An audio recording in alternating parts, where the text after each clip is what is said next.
Episode 112 Aku bisa melihat segalanya. Xia Feng tiba-tiba tertawa. Tuan Walton, kita tidak pernah bermusuhan satu sama lain, apalagi berperang. Bagaimana mungkin ada pembicaraan tentang gencatan senjata? Pertempuran Istana Suci Malta telah memusnahkan hampir seluruh pasukan elit Ksatria Hospitaler. Ksatria Hospitaler masa kini tak lagi sama seperti dulu. Jika Xia Feng melanjutkan serangan pada titik ini, ia tak perlu melakukannya sendiri. Ia cukup mengirim pasukan Xiao dan menyewa beberapa tentara bayaran, dan ia bisa membasmi Ksatria Hospitaler sepenuhnya. Inilah alasan Walton menelepon. Ia tidak memikirkan balas dendam, melainkan pertahanan diri. Kalau begitu, aku merasa lega. Kata Walton objek suci kita. Xia Feng berkata dengan dingin, Tuan Walton, terlalu serakah itu tidak baik. Saya sudah memberi Anda 50 juta dan begitu banyak peralatan. Tetapi sebagai balasannya Anda menjebak dan melawan saya. Jika Anda menderita kerugian, Anda memang pantas mendapatkannya. Saya tidak berutang apapun kepada Anda. Walton terdiam lagi, lalu mendesah, baiklah, mari kita serahkan masalah ini kepada generasi mendatang untuk dipecahkan. Selamat, Tuan Walton, Anda sekarang adalah pemimpin sejati Knights Hospitaler. Jika Anda mau, kita bisa berteman baik. Silakan berbisnis dengan saya, kata Xia Feng. Terima kasih, Tuan Xia, selamat tinggal. Walton menutup telepon. Xia Feng merasa lega. Panggilan pribadi Walton untuk bernegosiasi telah secara efektif menghilangkan masalah keluarga Hospitaler. Walton adalah orang yang pragmatis, ia tahu apa yang harus dilakukan saat ini. Serahkan saja pada generasi mendatang untuk menyelesaikannya. Xia Feng merenungkan kata-kata Walton, senyum masam tersungging di bibirnya. 3 tahun lagi, aku bahkan tidak tahu apakah aku masih ada. Bahkan jika para ksatria Hospitaler pulih dan ingin membalas dendam padaku serta merebut kembali relik sucimu, aku khawatir kau tidak akan punya kesempatan, kan? Xia Changhe berjalan mendekat sambil memegang peta terlipat di tangannya. Xia Feng menyimpan ponselnya dan pergi menemuinya. Ayah. Xia Changhe menyerahkan peta itu kepada Xia Feng. Aku sudah melihatnya. Kalau kamu tidak memberiku peta ini, aku tidak akan tahu kalau kantor pusat FA ada di Jalisco, Meksiko. Ini benar-benar lelucon. Aku juga anggota FA. Ia menatap Xia Feng. Sekarang kamu sudah menemukan kantor pusat FA, apa yang akan kamu lakukan? Xia Feng berpikir sejenak dan berkata, FA bukanlah Knights Hospitaler. Aku butuh rencana yang matang dan persiapan yang memadai. Ini Jalisco, Meksiko, dunia gembong zat terlarang. Bahkan pasukan pemerintah Meksiko pun tak berani menginjakan kaki di sana. Jadi bagaimana mungkin memberantas FA semudah itu? Xia Changhe menepuk bahu Xia Feng. Aku tahu kau punya alasan untuk membasmi FA, tapi alasanku yang paling penting. Kau khawatir suatu hari nanti mereka akan mengejarku. Tidak apa-apa, nak. Kalau mereka melepaskanmu, kau juga harus melepaskannya. Aku bisa mengurus urusanku sendiri, jangan khawatir. FA akhir-akhir ini sangat terkendali dan tidak mengganggumu atau aku lagi. Tapi mereka tetap ancaman besar. Ayah, aku sudah berjanji. Kalau aku bisa melepaskannya, aku akan melakukannya. Kalau tidak bisa, aku akan membasmi FA, berapapun biayanya, kata Xia Feng, tatapannya tegas. Melepaskan? Dia belum benar-benar mempertimbangkannya. Jika suatu hari ia meninggalkan dunia ini, ia akan melenyapkan semua ancaman terhadap orang-orang yang dicintainya sebelum ia pergi. Ia ingin menciptakan lingkungan hidup yang aman dan bahagia bagi orang-orang yang dicintainya. Kamu capek? Tanya Liang Xiao sambil tersenyum nakal di kantor. Perlu aku pijat pinggangmu? Xia Feng tersenyum dan berkata, kau tahu aku membutuhkannya, kan? Rui bilang dia ingin meneleponmu tadi malam. Liang Xiao sedikit tertegun, mengapa kau memanggilku? Xia Feng berkata, aku memintamu untuk datang dan membantu. Liang Xiao akhirnya menyadari apa yang terjadi. Separuh wajahnya yang cantik memerah, dan ia meninju Xia Feng. Persetan, kalian sudah berbuat jahat dan punya anak, kenapa aku harus membantu? Secercah kebencian muncul di matanya. Aku sudah cukup murah hati mengikutimu seperti ini. Apa kau masih ingin aku tidur denganmu dan wanita lain? Kau benar-benar jahat.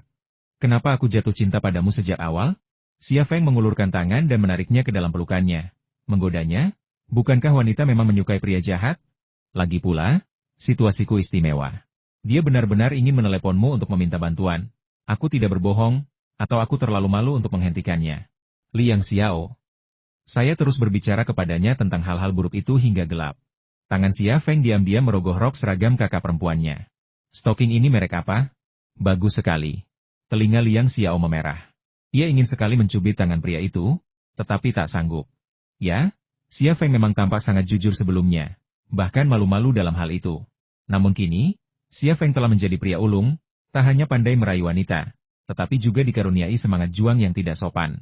Ia tak tahu apakah ia lebih mencintai Xia Feng yang dulu atau Xia Feng yang sekarang. Namun, ia yakin bahwa ia benar-benar bahagia bersamanya. Berbahagialah saja. Kenapa harus repot-repot memikirkan banyak hal? Jangan lakukan itu, hati-hati ada yang melihat kita. Liang Xiao sedikit kewalahan. Apa mereknya? Victoria's Secret. Kamu gak beliin itu buat aku? Kamu tahu itu, tapi masih nanya? Coba kulihat. Xia Feng hendak mengangkatnya. Saat itu, Qin Chaiwei tiba-tiba masuk dan melihat Direktur Xia dan CEO sekaligus pengurus rumah tangga Liang Xiao sedang bermesraan di kantor. Ia berbalik dan berkata, aku tidak melihat apa-apa. Kedua insan yang tengah terjerat itu pun bergegas berpisah.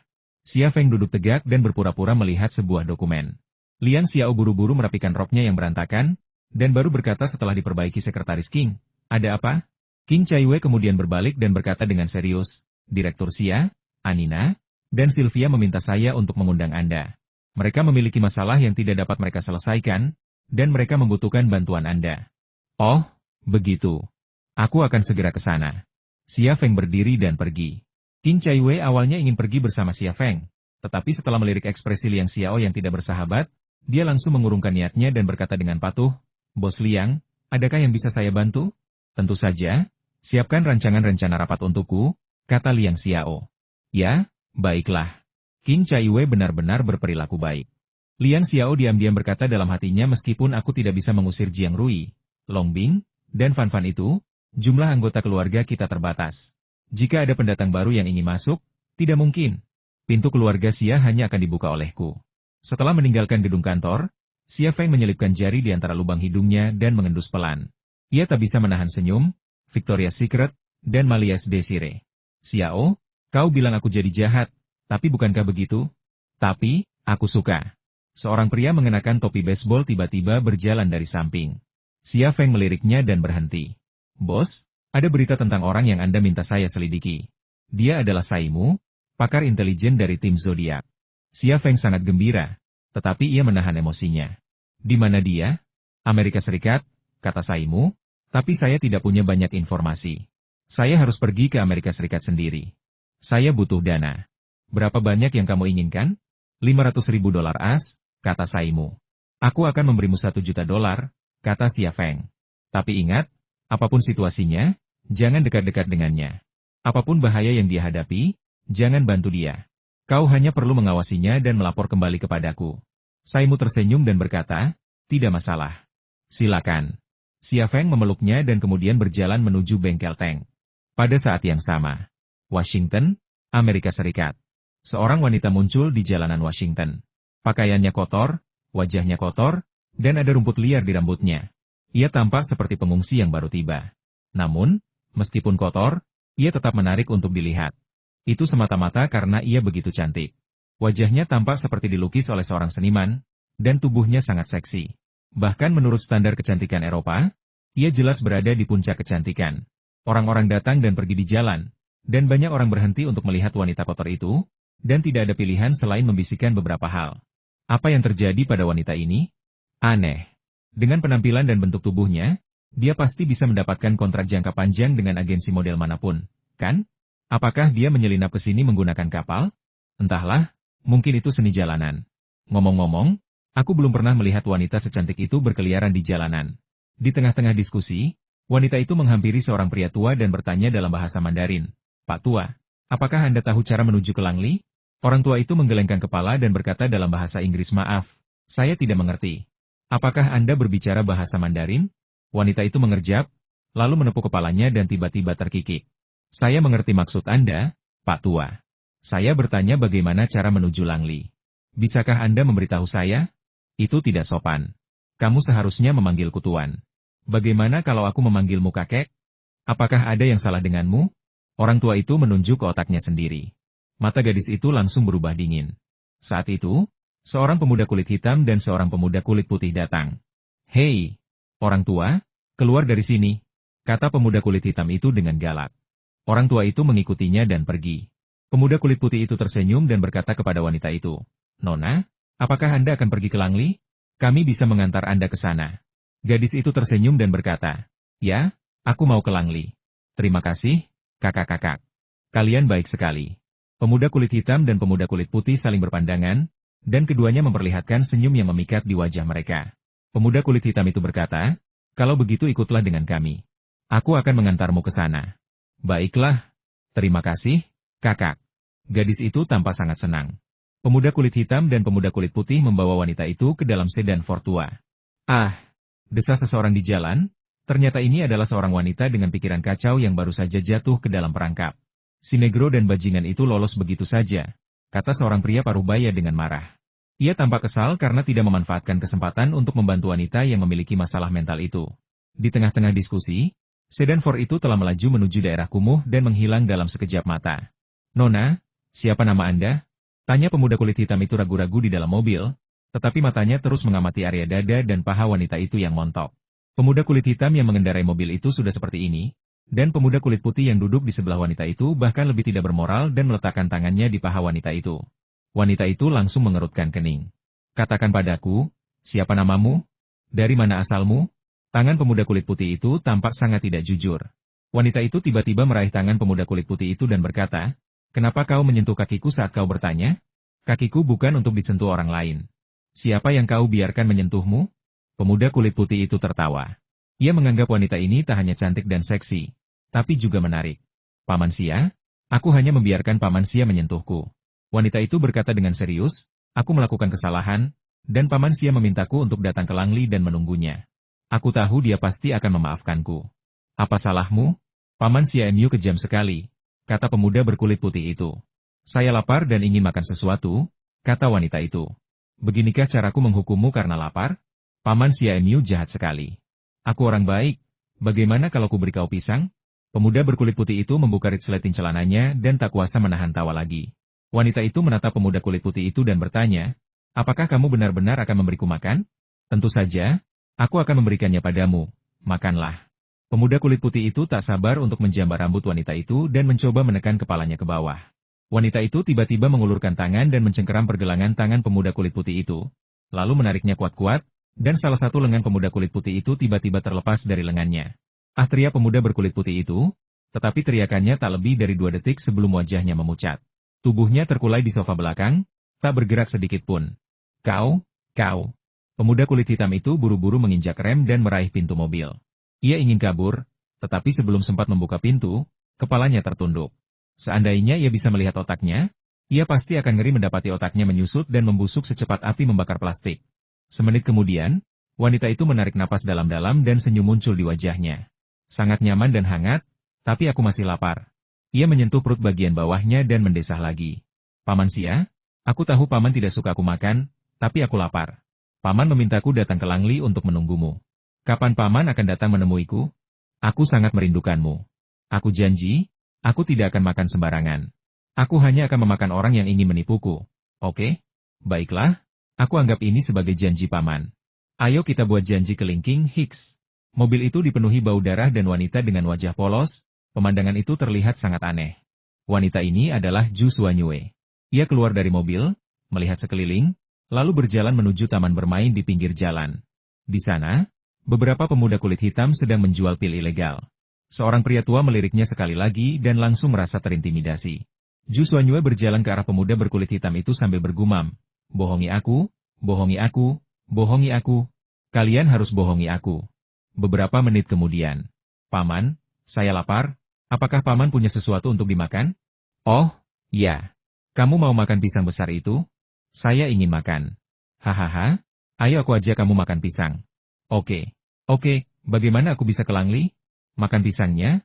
Aku akan membawamu ke sana." "Hahaha. Paman, kamu baik sekali." Beberapa pemuda kulit hitam mengelilingi Ju Suanyue dan berjalan menuju sebuah rumah kayu kecil. "Kadangkala, iblis ada di dekat Anda, tetapi Anda memberi iblis alasan untuk menyerang." Jiang Rui menetap di kediaman Ping An. Ia dan Xia Changhe tidak memiliki masalah komunikasi atau interaksi, karena Xia Changhe telah menyaksikannya dan Xia Feng tumbuh bersama. Bertahun-tahun memanggil mereka Paman Xia bukanlah tanpa alasan. Mereka telah menjadi ayah mertua dan menantu perempuan. Sedangkan Jiang Rui, hal itu sudah jelas. Kedua keluarga itu bertetangga, dan Jiang Rui sering memberi Xia Sue permen saat mereka kecil, jadi adik ini sudah dibeli. Faktanya, mengesampingkan peran dan prestise Liang Xiao di pabrik militer Le Ima, jika kita hanya membandingkan hubungan antara anggota keluarga, Jiang Rui sebenarnya lebih seperti seorang pembantu rumah tangga. Setelah menyelesaikan masalah hospitaler, tetapi tidak memiliki keberanian dan tekad untuk mengenakan pakaian pelindung dan memasuki dunia kotak, Xia Feng, setelah 2 hari penyesuaian, mencurahkan seluruh pada pekerjaannya. Tank pertama Thunder Horse Arsenal sedang dalam tahap akhir pengembangan teknis, dan semua tantangan teknis berada di pundaknya. Ia juga harus mengawasi proyek material baru dan kecerdasan buatan. Meskipun Liu Dun dan Huang Xuewen mampu melakukan tugas mereka sendiri, mereka pada akhirnya tidak memiliki otak supernya. Baik itu teknologi tank, material baru, maupun kecerdasan buatan, semuanya bergantung pada otaknya. Ia berperan sebagai CPU dalam komputer, sangat diperlukan. Maka kehidupannya pun memasuki rutinitas berangkat kerja ke perusahaan pada pagi hari dan pulang ke rumah untuk beristirahat pada malam harinya. Namun, istirahat ini hanya sebatas teori. Ada 2 perempuan yang tinggal di rumah yang ingin menjadi ibu, dan dialah satu-satunya pria yang dapat membantu mereka meraih impian. Bayangkan betapa beratnya tanggung jawab di pundaknya.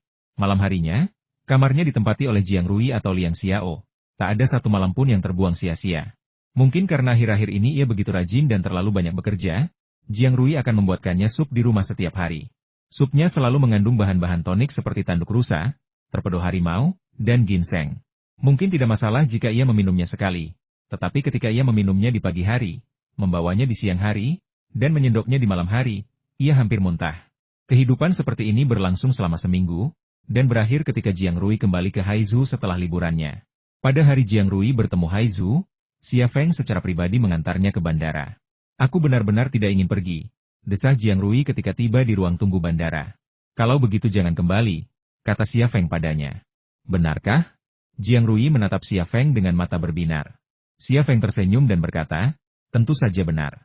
Tidak bisakah aku membiayaimu? Jiang Rui tersenyum dan berkata, aku tahu kamu bisa mendukungku, dan aku sungguh ingin bertahan. Tapi, lupakan saja, lebih baik pertahankan status quo. Kalau tidak, aku akan bosan bersamamu setiap hari. Xia Feng, ada apa dengan ekspresimu itu? Jiang Rui tiba-tiba menyadari apa yang baru saja dikatakannya. Ia memukul Xia Feng dan berkata, aku tidak sedang membicarakan tentang bosan denganmu, dasar tidak sopan. Xia Feng tersenyum. Kau putuskan sendiri. Kau bisa berhenti dari pekerjaanmu sekarang dan datang ke sini untuk bekerja, membantuku mengurus Yao. Atau kau bisa tinggal di rumah saja dan tidak melakukan apapun. Aku akan mendukungmu. Jika kau tidak mau datang untuk sementara waktu, aku tidak akan memaksamu. Singkatnya, kapanpun kau mau datang, berkemaslah dan datanglah. Jangan terlalu banyak berpikir. Ingat, kita keluarga. Kata-kata itu begitu menyentuh hati. Dan hati Jiang Rui dipenuhi kebahagiaan. Ia menghambur ke pelukan Xia Feng, memeluknya erat, enggan melepaskannya. Setelah beberapa lama, ia berkata, aku masih menyukai pekerjaanku saat ini. Aku tidak bisa melakukan apa yang Xiao bisa lakukan. Aku libur 8 hari setiap bulan. Kalau kau tidak datang menemuiku, aku akan terbang ke sini untuk menemuimu. Selama aku bisa bersamamu, aku akan merasa puas. Wanita mana yang tidak ingin hidup dengan pria yang dicintainya? Dia membuat keputusan ini karena alasannya sendiri. Bukan karena dia bosan dengannya, tetapi karena Xia Feng memiliki lebih dari satu wanita di sisinya. Jika dia terus-menerus menempel padanya seperti plester, apa yang akan dipikirkan wanita-wanita lain? Bagaimana Xia Feng akan bergaul dengan mereka? Bahkan dalam situasi ini, ia masih memikirkan Xia Feng. Ia mencintai Xia Feng, mencintainya sepenuhnya, dan ia telah menerima kehidupan Xia Feng yang rumit dan kacau. Situasi ini sebenarnya yang terbaik untuknya. Ia tidak bisa bersaing dengan wanita seperti Liang Xia dan Shen Tutianyin, apalagi wanita seperti Tang Yuyan. Hal yang paling bijaksana adalah menjauh dari medan perang. Ketika ia merindukan Xia Feng, ia bisa terbang dan tinggal selama beberapa hari. Apa salahnya? Baiklah, aku masuk dulu. Kamu juga boleh kembali. Jiang Rui melirik Xia Feng sekilas, lalu membantu Xia Feng merapikan jas dan dasinya yang berantakan. Ingatlah untuk melakukan pemeriksaan fisik setelah kembali. Jika Anda hamil, jangan melakukan misi berbahaya atau olahraga berat. Berhati-hatilah agar tidak menyebabkan keguguran, Xia Feng memperingatkan. Jiang Rui memutar bola matanya ke arah Xia Feng. Aku bahkan tidak tahu di mana putraku, dan kau sudah berpihak padanya. Hidupku sungguh menyedihkan. Kau dan putramu pasti akan menindasku di masa depan. Xia Feng, Jiang Rui sudah pergi. Tidak jelas apakah dia hamil atau tidak, tetapi dilihat dari kinerja dan usaha Xia Feng selama beberapa hari terakhir, kemungkinannya sangat kuat. Ia membayangkan Jiang Rui dengan perut buncit, dan tak kuasa menahan senyum. Sambil berkendara kembali ke pabrik militer Thunder Horse, ia berpikir, Fan Fan sedang hamil, dan jika Rui dan Xiao juga hamil, maka aku akan punya 3 anak. Aku ingin tahu apakah Long Bing bersedia punya anak untukku. Jika dia bersedia, maka aku akan punya 4 anak. Kemakmuran sepanjang tahun, sungguh luar biasa. Ding ling ling, ding ling ling. Saat ia sedang melamun, ponselnya tiba-tiba berdering. Xia Feng mengulurkan tangan untuk memeriksanya, lalu menggeser tombol jawab dan berkata sambil tersenyum. Abing, aku sedang memikirkanmu waktu kau menelepon. Haha. Long Bing tertawa. Aku bukan gadis 17 atau 18 tahun. Kau tidak bisa membodohiku. Kau sangat sibuk akhir-akhir ini. Apa kau masih punya waktu untuk memikirkanku? Sebenarnya, aku penasaran apakah kamu bersedia melahirkan seekor monyet kecil atau seorang putri kecil untukku. Saya tidak akan melahirkan Anda, Tuan. Long Bing mengganti topik pembicaraan. Datanglah ke Biro 101 sekarang juga. Ada 2 orang yang pasti ingin Anda temui. Siapa? Xia Feng sedikit penasaran. Nanti kamu tahu kalau kamu kesini. Aku akan menunggumu. Long Bing menutup telepon. Xia Feng mendesah dalam hati. Long Bing memang baik dalam segala hal, kecuali tidak ingin punya anak. Hidup seorang wanita tidak lengkap tanpa anak-anaknya sendiri. Namun, ia memahami Long Bing. Bagaimanapun, ia adalah wanita yang telah mengabdikan segalanya untuk negaranya. Setengah jam kemudian, sebuah kendaraan off-road berat Night 15 tiba di gerbang Biro 101. Kendaraan ini adalah hadiah yang diberikan Xia Feng untuk dirinya sendiri setelah kembali dari Malta. Senilai 20 juta dolar, beratnya hampir 6 ton dan dilengkapi dengan mesin V10. Ia menawarkan performa komprehensif yang lebih unggul daripada kendaraan off-road militer manapun dari negara manapun. Peluru biasa tidak dapat menembus lapisan bajanya, dan bahkan tahan terhadap RPG dan bahan peledak pinggir jalan. Duduk di dalam kendaraan seperti ini terasa seperti duduk di benteng bergerak, tanpa perlu khawatir tentang keselamatan. Xia Feng dan Night 15-nya muncul di inning ke-101, mengundang tatapan aneh. Alasannya sederhana, karena kendaraannya sangat keren.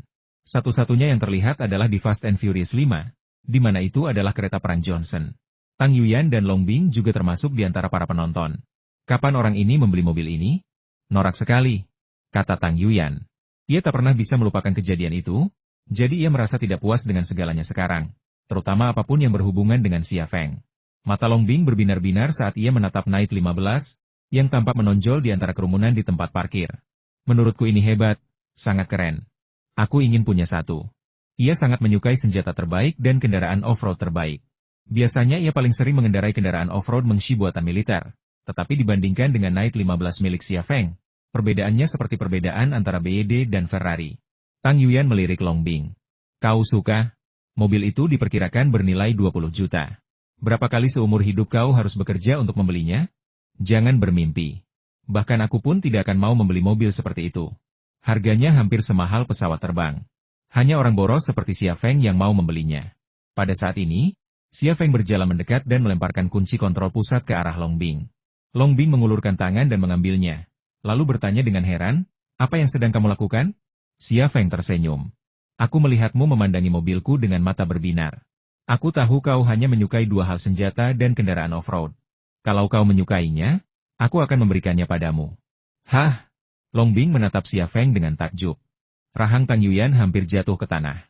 Dia menghadiahkan Long Bing sebuah mobil senilai 20 juta yuan hanya karena mata Long Bing berbinar ketika melihat mobilnya. Jika memberi seorang wanita mobil dianggap sebagai cara untuk mendapatkan wanita, maka dia jelas tak terkalahkan. Xia Feng berkata, pajak pembelian sudah dibayar, tapi mobilnya belum terdaftar. Kamu bisa mengurusnya sendiri. Tidak, tidak, tidak. Long Bing akhirnya tersadar dan menyerahkan kunci kontrol pusat ke tangan Xia Feng. Aku tidak bisa menerima hadiah semahal itu darimu.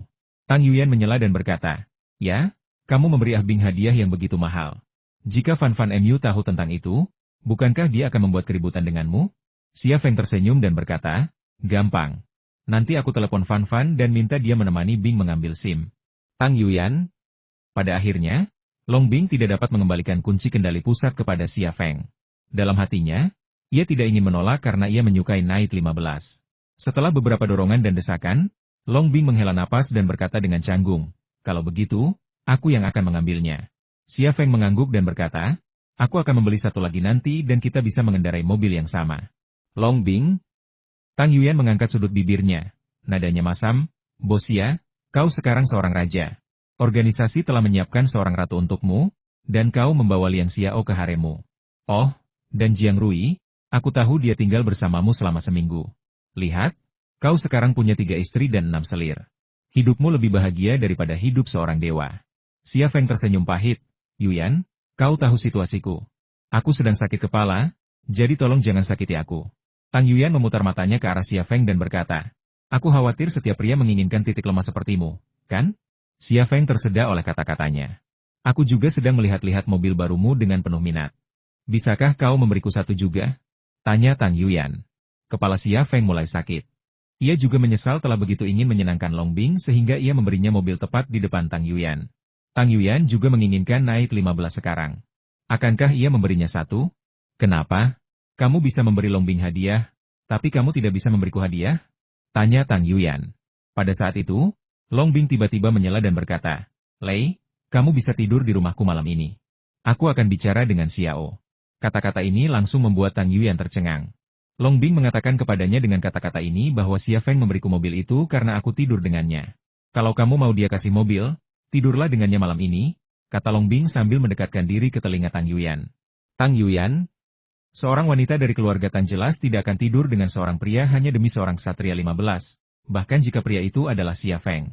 Sebelum datang ke Biro 101, Xia Feng tidak pernah menyangka bahwa orang yang diminta Long Bing untuk ditemuinya adalah Yu Shanhe dan Ling Hao. Tempat pertemuannya adalah ruangan yang sangat istimewa, dinding dan kursinya dilapisi plastik lunak, sebuah tindakan untuk mencegah orang membenturkan kepala ke dinding dan mengakhiri hidup. Yu Shanhe dan Ling Hao bertemu Xia Feng di ruangan seperti itu, dan nasib mereka sebenarnya tidak sulit diprediksi. Yu Shanhe duduk di sofa, membaca koran. Ling Hao berdiri di belakangnya, seperti seorang pengikut. Yu Shanhe masih mempertahankan aura kepemimpinannya, tetapi Ling Hao tampak seperti orang yang berbeda, ketajaman dan kepercayaan dirinya yang dulu telah hilang. Ketika si Boren membawa Xia Feng masuk, Yu Shanhe dan Ling Hao mengalihkan pandangan mereka ke arahnya. Mata mereka tertuju padanya. Saat itu juga, kebencian melintas di mata mereka berdua. Xia Feng tersenyum dan berkata, halo, Komandan Yu, halo, Saudara Ling. Semoga kalian semua baik-baik saja. Yu Shanhe dan Ling Hao hanya menatap Xia Feng, tidak ada yang mengatakan apapun. Pertemuan ini diatur oleh Biro 101, dan bagi mereka berdua, mereka jelas tidak ingin bertemu Xia Feng. Sapaan Xia Feng kepada mereka saat itu tampak ramah dan bersahabat, tetapi bagi mereka, itu tak diragukan lagi merupakan ironi yang paling keji. Bahkan sebulan yang lalu, Yu Shanhe dan Ling Hao sama-sama tokoh berpangkat tinggi. Orang biasa, bahkan generasi demi generasi, tak akan pernah bisa mencapai ketinggian yang pernah mereka capai. Dulu, mereka berdua begitu mulia dan terhormat, tetapi sekarang, mereka berdua penjahat, dan hukum akan menghukum mereka. Jika 3 bagian punggung ladang lapuk, Anda tidak akan berumur panjang meskipun Anda kaya atau miskin 3 kali. Pepatah lama ini paling tepat untuk Yu Shanhe dan Ling Hao saat ini. Suasana di ruangan itu tiba-tiba menjadi canggung dan membosankan. Si Boren berkata, Pak Yu, berhentilah membaca koran. Xia Feng orang yang sangat sibuk, jadi kita tidak seharusnya membuang-buang waktunya. Aku mengatur pertemuan ini terutama untuk mengetahui sedikit situasinya. Aku tahu kalian berdua tidak ingin bertemu, jadi kita semua akan lebih nyaman jika kita menyelesaikan ini lebih cepat. Dulu, si Boren selalu memanggil Yu Shanhe kepala Yu saat bertemu dengannya. Sekarang, ia hanya memanggilnya Yu tua. Yu Shanhe meletakkan korannya dan berkata, apa yang perlu dibicarakan? Itu saja. Kalau kau punya bukti, silakan tuntut aku. Si Boren mengerutkan kening. Ling Hao tampaknya ingin mengatakan sesuatu, tetapi pada akhirnya dia tidak membuka mulutnya. Xia Feng mendekatkan diri ke telinga si Boren dan berbisik, kapan dia ditangkap? Di mana dia ditangkap? Si Boren mendekatkan diri ke telinga Xia Feng dan berbisik, mereka ditangkap tadi malam di sebuah desa pegunungan kecil di perbatasan antara Heilongjiang dan Rusia. Mereka benar-benar mencoba melarikan diri ke Rusia sungguh bodoh. Jika mereka melarikan diri ke Eropa atau Amerika Serikat, akan sangat sulit bagi kita untuk mengekstradisi mereka kembali. Apakah Yu Shanhe dan Ling Hao idiot? Jelas tidak. Xia Feng adalah satu-satunya yang tahu mengapa keduanya pergi ke Rusia. Itu adalah perintah dari Zhu Xuanyue, seperti perintah hipnotis. Jika mereka tidak ditangkap, mereka pasti sudah merangkak ke Moskow. Namun, Xia Feng pasti tidak akan memberitahu si Boren tentang hal ini, bahkan kepada Long Bing atau Tang Yuyan. Begitu. Jadi begitu, kata Xia Feng. Ia mengamati Yu Shanhe dan Ling Hao, berpikir dalam hati, keduanya tampak normal, seolah-olah mereka tidak lagi di bawah pengaruh Zhu Xuanyue. Mungkinkah setelah Zhu Xuanyue pergi ke Amerika, mereka kembali normal? Atau apakah kendali hipnotis Zhu Xuanyue ada batas waktunya? Dia memikirkan Zhu Xuanyue lagi. Kalian berdua bisik-bisik apa? Yu Shanhe berdiri dari sofa. Aku, Yu Shanhe, jujur dan apa adanya. Aku tidak takut kalian menjebakku. Aku juga ingin memberitahumu bahwa masalah ini tidak akan berakhir seperti ini. Jika kalian tidak bisa menunjukkan bukti, aku akan membuatmu membayarnya.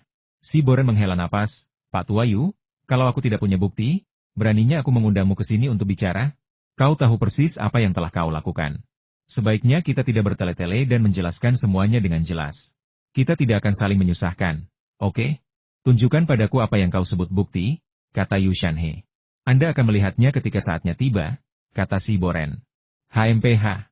Yu Shanhe mendengus dingin. Kalau kau tidak menunjukkan buktinya, apa yang kubicarakan denganmu? Pergi sana. Si Boren langsung mengerutkan kening. Yu Shanhe menunjuk Xia Feng lagi. Dan kau, keluar. Aku tidak ingin melihatmu. Lupakan saja, lupakan saja. Aku tidak akan bicara denganmu lagi. Biar Long Bing yang mengurusnya. Si Boren berbalik dan berjalan keluar, tetapi dia tidak menelepon Xia Feng. Xia Feng tiba-tiba mengerti mengapa si Boren memanggilnya. Menginterogasi harimau besar seperti Yu Shanhe bukanlah masalah sederhana. Intinya, dia tidak sendirian. Ada orang-orang yang berkepentingan di belakangnya. Mereka sudah sangat cemas saat ini. Akankah mereka berdiam diri dan tidak melakukan apapun terhadap masalah ini? Dalam situasi seperti ini, siapapun yang menginterogasi Yu Shanhe akan menghadapi tekanan yang sangat besar dan bahkan risiko yang tak terduga. Si Boren sudah mendekati masa pensiun, jadi dia jelas tidak mau mengambil risiko seperti itu. Jika dia mengungkap orang-orang di balik Yu Shanhe, bagaimana mereka akan memperlakukannya? Si Boren tidak mau melakukannya, dan ia juga tidak rela membiarkan Tang Yuyan, yang akan menggantikannya, melakukannya. Maka, tugas itu jatuh ke tangan Long Bing. Ia praktis sendirian, jadi siapa yang peduli dengan hidup atau matinya? Setelah menyadari hal ini, Xia Feng merasakan gelombang kesedihan dan kemarahan. Namun, ia juga tahu bahwa ini adalah ranah kekuasaan, medan perang tanpa asap. Ia memahami situasi Long Bing, tetapi ia tidak bisa mengubah apapun. Zhu Xuanyue dan aku membantunya menyelesaikan tugas yang mustahil itu. Tetapi apakah aku benar-benar membantunya? Semakin besar kontribusinya, semakin tidak sah posisi Tang Yuyan. Hubungan mereka awalnya sangat baik, tetapi jika terus seperti ini, akankah hubungan mereka tetap sebaik sebelumnya? Apa yang akan dilakukan orang-orang di belakang Yu Shanhe padanya? Memikirkan hal-hal ini membuat Xia Feng merasa sedih. Long Bing belum tiba, tetapi Yu Shanhe angkat bicara. Xia Feng, kamu pasti merasa sangat bangga sekarang, kan? Xia Feng menenangkan pikirannya dan berkata dengan tenang, tidak apa-apa. Tank tempur utama Thunder Horse Group akan segera dirilis, dan ada juga kemajuan pesat dalam teknologi kecerdasan buatan dan teknologi material baru. Semua itu membuatku bahagia, tapi... Ia tersenyum saat itu, tapi melihat kalian berdua di sini adalah hal yang paling membuatku bahagia. Jangan terlalu sombong, hati-hati jangan sampai terlalu bahagia dan berakhir tragis. Yu Shanhe sama sekali tidak menyembunyikan kebencian di matanya. Xia Feng tertawa dan berkata, apa kau mencoba menakut-nakutiku? Kau tak bisa menakut-nakutiku saat berkuasa, dan kau tak bisa mengalahkanku. Apa kau pikir beberapa patah kata darimu sekarang akan membuatku takut? Akankah aku mengubah pendirianku? Biar ku beri kau sedikit nasihat. Jangan berpuas diri sekarang. Kau sudah melakukan apa yang kau lakukan, jadi kau harus berani berdiri dan bertanggung jawab. HMPH. Baiklah, aku sudah mengajari banyak orang pelajaran politik sepanjang hidupku, jadi jangan coba-coba mempermainkanku. Kau tidak punya kualifikasi untuk mengajariku pelajaran politik apapun, kata Yu Shanhe dengan nada meremehkan. Tidak ada cara untuk berbicara. Tatapan Xia Feng beralih ke Ling Hao. Ling Hao akhirnya angkat bicara. Xia Feng, kalau kau di sini untuk menertawakanku, kau sudah melihatnya sendiri, jadi pergilah. Kalau kau di sini untuk membantu penyelidikan, kusarankan kau untuk tidak ikut campur. Apa kau tidak lihat bahkan si Boren pun tidak mau ikut campur? Apa kau mau ikut campur? Itu tidak akan menguntungkanmu, jadi pergilah. Xia Feng hanya mendengarkan tanpa menjawab. Ia jelas tidak percaya Ling Hao memiliki niat baik seperti itu, apalagi memperingatkannya untuk tidak terlibat. Kata-kata Ling Hao sebenarnya berasal dari rasa takutnya. Jika mereka berdua diminta memilih antara si Boren, Long Bing, dan dirinya, kemungkinan besar mereka berdua akan memilih Long Bing, bukan dirinya atau si Boren. Kenapa? Kamu tidak mau bicara denganku? Tanya Ling Hao. Maksudku baik, tolong jangan salah paham. Xia Feng tersenyum. Kebaikanmu? Kalau aku percaya kau punya niat baik padaku, rumput di makamku mungkin sudah setinggi setengah manusia sekarang, kan? Ling Hao mencibir dan terdiam lagi. Kurang dari 2 menit kemudian, Long Bing masuk, memegang salinan transkrip interogasi dan bantalan tinta tanda tangan. Jelas bahwa si Boren telah melemparkan 2 kentang panas Yu Shanhe dan Ling Hao ke tangannya. Xia Feng sudah tahu kebenarannya, tetapi Long Bing tampaknya masih bingung. Ia tampak bersemangat dan bahagia. Dilihat dari suasana hatinya, ia jelas senang menerima misi ini. Ah, Xia Feng mendesah dalam hati. Dia terlalu jujur, dan terlalu naif. Dia benar-benar gadis bodoh yang membantu orang lain menghitung uang bahkan setelah dijual. Long Bing meletakkan catatan interogasi di atas meja. Kapten Yu, Tuan Ling, mohon bekerja sama dengan saya. Saya akan menyelesaikan prosedur yang diperlukan secepat mungkin agar kalian bisa beristirahat. Yu Shanhe dan Ling Hao bahkan tidak melihat ke arah Long Bing. Tidakkah kau mendengarku? Long Bing mengerutkan kening. Yu Shanhe dan Ling Hao terlalu malas untuk melihat Long Bing. Long Bing sangat marah. Ia membanting meja dan berkata dengan marah, kau harus menjelaskan identitasmu saat ini. Kenapa kau terlalu banyak berpura-pura? Dia teman wanita yang cukup galak. Apa kau akan menyiksanya? Yu Shanhe lalu melirik Long Bing dan berkata perlahan, nadanya penuh penghinaan. Penyiksaan? Bahkan jika orang seperti Yu Shanhe melanggar hukum, siapa yang berani menyiksanya? Kalau saja orang itu adalah penjahat biasa atau teroris, Long Bing pasti sudah menerkam dan menghajarnya bak seorang transformer dengan pukulan dan tendangan. Tapi orang di hadapannya adalah Yu Shanhe. Dia tidak berani dan tidak mungkin melakukan hal itu.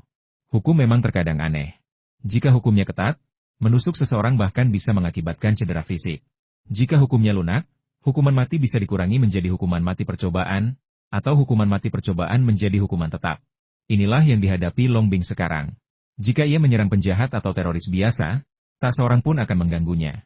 Namun, jika ia menusuk Yu Shanhe, masalah akan menimpanya bagai gunung, dan ia bisa didakwa dengan kelalaian tugas atau melukai tubuh dalam hitungan menit. Yu Shanhe dan Ling Hao menggunakan strategi yang sama. Aku akan melawanmu seperti ini. Ini sikapku. Apa yang bisa kau lakukan padaku? Kau tidak bisa melakukan apapun padaku. Ia bisa bicara, tetapi Yu Shanhe tak mau mendengarkan. Ia tak berani memukulnya. Menghadapi situasi ini, Long Bing benar-benar kehabisan akal. Ia sama sekali tak punya pengalaman menginterogasi tokoh penting seperti Yu Shanhe. Saat ia mulai khawatir, Xia Feng menarik lengan bajunya, mengisyaratkannya untuk keluar dan berbicara. Long Bing mengikuti Xia Feng keluar ruangan. Apa yang ingin kau katakan? Xia Feng berkata, hal semacam ini seharusnya ditangani oleh Bos Si. Dia satu-satunya yang memiliki pangkat dan wewenang untuk melakukannya, dan dia tidak mau melakukannya. Mengapa Anda yang mengambil alih? Long Bing berkata, inilah yang dimaksud Bos Si. Bolehkah aku tidak ikut? Lagi pula, aku juga ingin ikut. Aku sudah memecahkan kasus ini, jadi aku akan bertanggung jawab membereskan kekacauan ini. Bukankah ini akhir yang sempurna? Keduanya bukan karakter biasa. Siapapun yang mengambil alih akan mendapat masalah. Apa kau tidak mengerti? Xia Feng mengkhawatirkannya. Long Bing tersenyum. Tentu saja aku mengerti. Tapi kalau semua orang takut masalah, siapa yang akan mengerjakannya? Pada akhirnya harus ada yang mengerjakan ini, dan aku tidak takut masalah. Oke, aku harus masuk. Jangan ikut campur. Kau sangat sibuk, dan membuat masalah hanya akan membuang-buang waktumu. Aku tidak takut masalah, jadi biarkan semua masalah datang padaku. Xia Feng meraihnya dan berkata, jangan khawatir. Aku akan membantumu. Kamu? Long Bing menatap Xia Feng dengan heran. Xia Feng berkata, baiklah, saya akan mengurusnya. Apakah saya juga dari Biro 101? Saya konsultan Biro 101. Jika Anda bisa mengambil alih, maka saya juga bisa mengambil alih. Tetapi, Xia Feng memotongnya, berhenti bicara. Percayalah padaku dan biarkan aku mengambil alih. Kau tidak takut masalah, tapi masalah takut padaku. Kau mengerti? Long Bing tertegun sejenak, tetapi ia harus mengakui bahwa perkataan Xia Feng memang benar. Ia tidak takut masalah, tetapi masalah pasti akan menghampirinya. Situasi Xia Feng justru sebaliknya. Ia telah mengalahkan tokoh-tokoh seperti Yu Shanhe dan Ling Hao, bahkan memiliki Fan Fan, tunangan berpengaruhnya. Beranikah para pemangku kepentingan di balik Yu Shanhe dan Ling Hao menyusahkan Xia Feng? Orang-orang itu menarik Long Bing ke kantor Si Boren. Apa yang akan kau lakukan? Long Bing menjadi gugup tanpa alasan. Kau tahu apa yang akan kulakukan. Dengarkan saja dan jangan bicara apapun, kata Xia Feng. Long Bing ingin menolak, tetapi melihat wajah serius Xia Feng dan maskulinitasnya yang tak tergoyahkan, ia tak mampu berkata apa-apa. Entah mengapa, meskipun ia dipaksa melakukan sesuatu yang tak ingin ia lakukan, ia merasa bahagia dan menyukai perasaan ini. Dalam perasaan ini, ia merasa seperti seorang wanita, dan seorang wanita yang dimanja. Sesampainya di pintu kantor Si Boren, Xia Feng tidak terburu-buru mengetuk pintu, melainkan membangkitkan kemampuan mata kirinya untuk mengamati. Si Boren sedang berbicara dengan Tang Yuyan. Ayah baptis, bukankah lebih baik jika kau yang menangani ini? Kenapa kau melepaskan Long Bing lagi? Kata Tang Yuyan, dia memecahkan kasus Yu Shanhe dan Ling Hao, seperti menangkap harimau besar sendirian. Sungguh pencapaian yang luar biasa. Jika dia yang bertanggung jawab atas pekerjaan pembersihan, itu akan menjadi pencapaian yang luar biasa. Sebagai direktur, aku tidak melakukan apapun. Bagaimana orang-orang di biro akan memandangku? Bagaimana para petinggi akan memandangku? Kau terlalu muda untuk memahami keseriusan masalah ini, kata si Boren. Yu Shanhe bukan figur kecil. Dia punya banyak orang di belakangnya. Mereka semua mengkhawatirkan diri mereka sendiri saat ini. Apakah mereka hanya akan duduk diam dan tidak melakukan apapun dalam situasi ini? Siapapun yang mengambil alih akan menghadapi masalah ini. Kau tidak perlu khawatir tentang apa yang akan diketahui Long Bing dari interogasi. Yu Shanhe tidak akan bekerja sama dengannya. Masalah ini pada akhirnya harus ditangani oleh atasan. Kami hanya melakukan gerakan untuk menghangatkan Yu Shanhe dan Ling Hao. Tang Yuyan menghela napas. Ayah baptis, aku selalu merasa kasihan pada Long Bing. Si Boren berkata apa yang perlu disesali? Ini pekerjaan. Dia akan mengerti kamu. Aku mengenalnya. Xia Feng mencibir dalam hati. Ia mengerti maksud si Boren. Long Bing adalah orang yang jujur. Tak masalah jika ia ditipu. Long Bing tidak bisa mendengar percakapan di kantor, dan tidak tahu Xia Feng sedang menguping pembicaraan si Boren dan Tang Yuyan. Ia menyentuh lengan Xia Feng dan menatapnya dengan rasa ingin tahu. Ia tidak mengatakan apa-apa, tetapi matanya seolah bertanya kepada Xia Feng, apa yang kau lakukan berdiri di pintu? Xia Feng kemudian mengulurkan tangan dan mengetuk pintu. Tang Yuyan datang dan membuka pintu.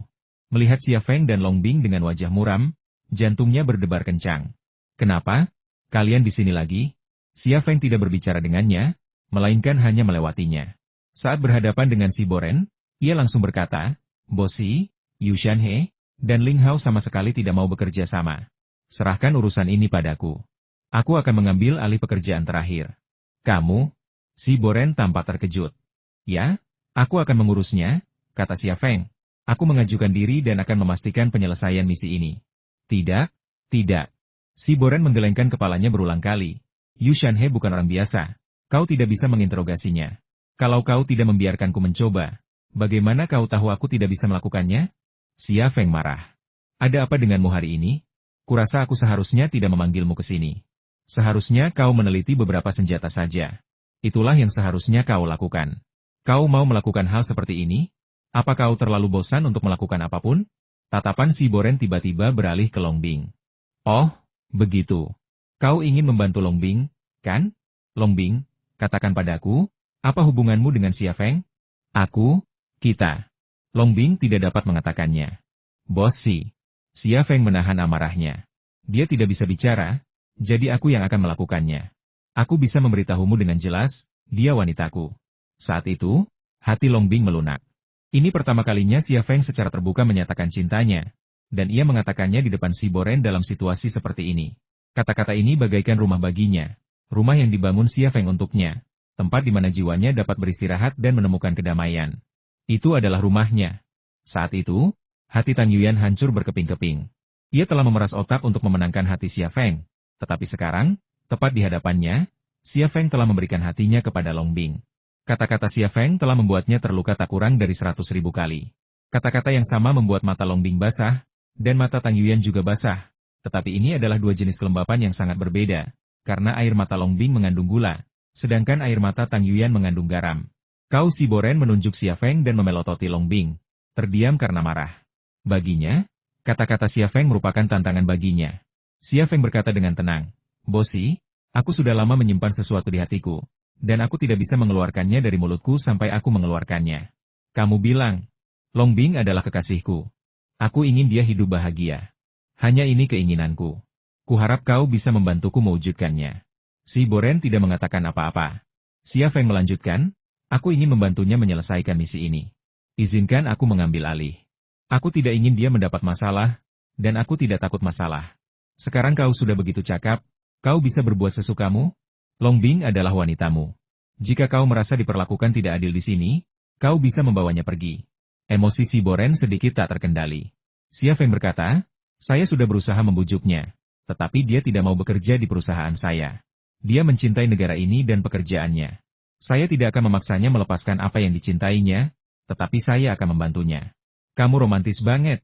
Tapi aku yang punya keputusan akhir di sini. Kalau aku nggak setuju, ya nggak akan aku setujui. Xia Feng berkata, kamu tidak harus setuju. Aku akan segera mengundurkan diri dari posisiku sebagai konsultan di Biro 101. Jangan datang kepadaku untuk masalah yang lebih sulit atau rumit di Biro 101. Kau, si Boren langsung murka. Meskipun Xia Feng hanya pekerja paruh waktu di Biro 101, Ia adalah sosok yang sangat penting dan krusial.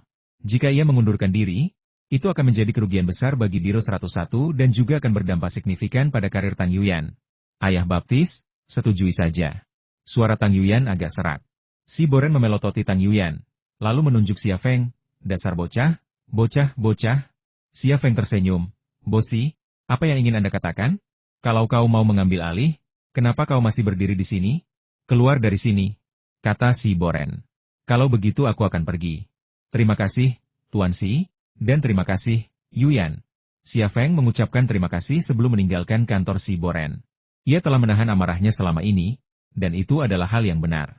Baik si Boren maupun Tang Yuyan bukanlah musuhnya, melainkan teman. Meskipun ia geram dengan perlakuan tidak adil yang dialami Longbing, ini adalah dinamika kekuasaan, dan itu sama sekali tidak bersih. Ia bisa memahaminya. Ia selalu bersikap toleran terhadap teman dan kerabatnya. Hati seorang pria harus lapang, agar ia mampu menampung gunung, sungai, dan lautan. Xia Feng keluar dan Tang Yuyan mengikutinya. Longbing berdiri di pintu dan tidak mengejarnya. Kau tidak akan menyalahkanku, kan? Tang Yuyan kembali meneteskan air mata, seolah-olah akan mengalir kapan saja. Xia Feng merasa sedikit enggan dan menghela napas, beberapa hal memang di luar kendalimu. Aku mengerti, dan aku tidak akan menyalahkanmu. Senyum getir tersungging di bibir Tang Yuyan. Kalau aku, maukah kau membantuku seperti ini? Xia Feng bertanya, pertanyaan macam apa itu? Di Tawang, Provinsi Barat, aku melepas semua pakaianku dan memberikannya kepadamu. Apalagi yang kau inginkan dariku? Kamu masih meninggalkan celana dalam, kata Tang Yuyan, suasana hatinya jelas membaik. Baiklah, aku akan pergi mengerjakan tugasku. Satu pertanyaan terakhir. Tang Yuyan menatap Xia Feng. Baru saja, ketika kau bilang di depan ayah baptisku dan aku bahwa Longbing adalah wanitamu, rasanya hatiku hancur berkeping-keping. Tapi aku tidak iri pada Ah Bing. Aku turut bahagia untuknya. Kau adalah hadiah terbaik dalam hidupnya, dan aku tahu itu sama seperti dirinya. Pertanyaanku, jika kau jadi aku, apakah kau akan mengatakan hal yang sama? Xia Feng menggelengkan kepalanya, tidak.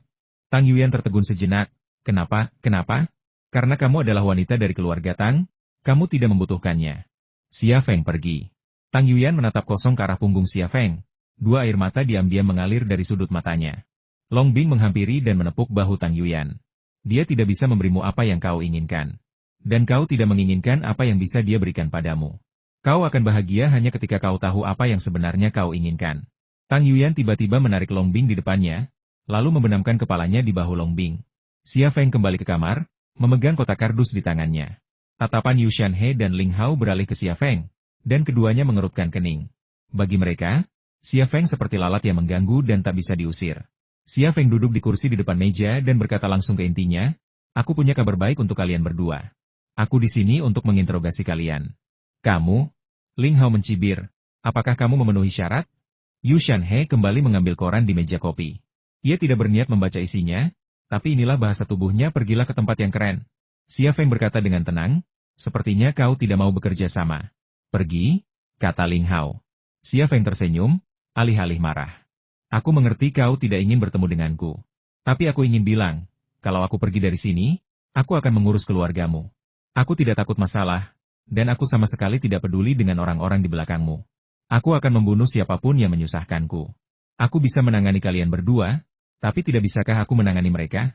Ling Hao menatap Xia Feng dengan tatapan dingin.